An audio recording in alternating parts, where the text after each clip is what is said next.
नमस्कार मित्रों, आज मैं आपको कृष्ण कृपा की एक और कहानी सुनाने जा रही हूँ।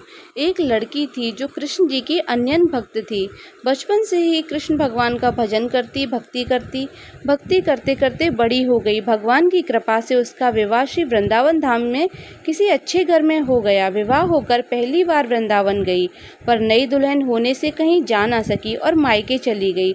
और वह दिन भी आया जब उसका पति उसे लेने मायके आया। अपने पति के साथ फिर वृंदावन पहुंच गई। पहुंचते पहुंचते उसे शाम हो गई। पति वृंदावन में यमुना किनारे रुककर कहने लगा, देखो शाम हो गई है, मैं यमुना जी में स्नान करके अभी आता हूँ। तुम इस पेड़ के नीचे बैठ जाओ और सामान की देखरेख करना, मैं थोड़े ही समय में आ जाऊँगा। यहीं सामने हूँ, कुछ लगे तो मुझे आवाज़ दे देना। इतना कहकर पति चला गया। वह लड़की वहीं बैठ गई। अब एक हाथ लंबा घूंघट निकाल रखा था, क्योंकि गांव में ससुराल है, और वहीं बैठ गई।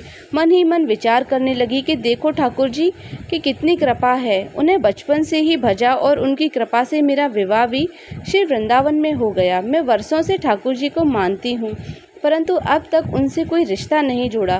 फिर सोचती है, ठाकुर जी की उम्र क्या होगी? लगभग 16 वर्ष।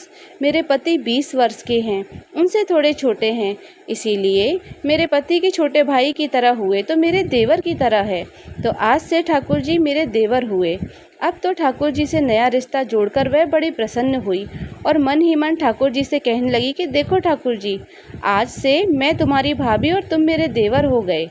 अब वो समय आएगा जब तुम मुझे भाभी भाभी कहकर पुकारोगे। इतना सोच ही रही थी, तभी 10-15 वर्ष का बालक आया और लड़की से बोला, भाभी भाभी।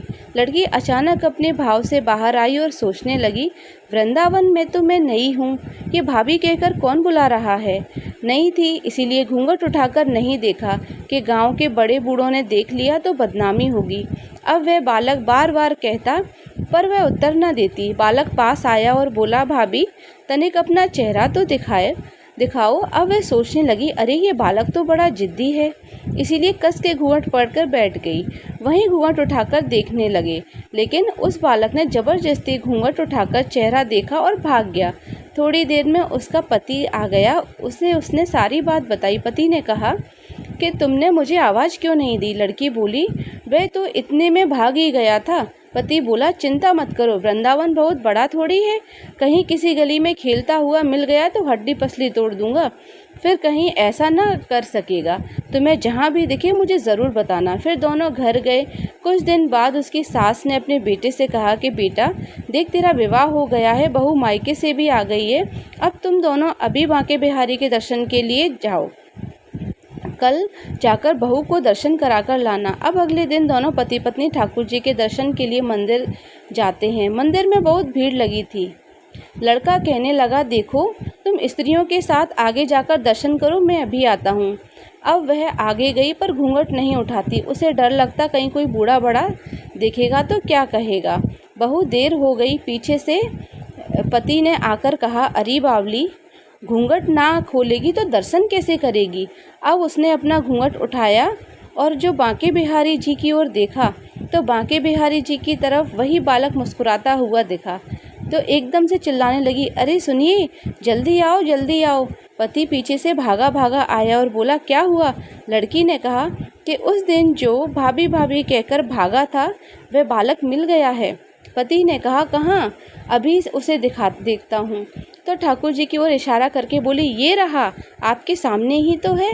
उसके पति ने जो देखा वो अवाक रह गया और बोला, तुम धन्य हो, वास्तव में तुम्हारे हृदय में सच्चा भाव है ठाकुर जी के प्रति। मैं इतने वर्षों से वृंदावन में हूँ, मुझे आज तक प्रभु ने दर्शन नहीं दिए। तेरा भाव इतना सच्चा है कि बिहारी जी ने तुझे दर्शन दिए। तो मित्रों, ये थी बिहारी जी के चमत्कार की एक और घटना। कैसी लगी आपको मुझे कमेंट करके ज़रूर बताइए। जय श्री कृष्ण, जय श्री राधे।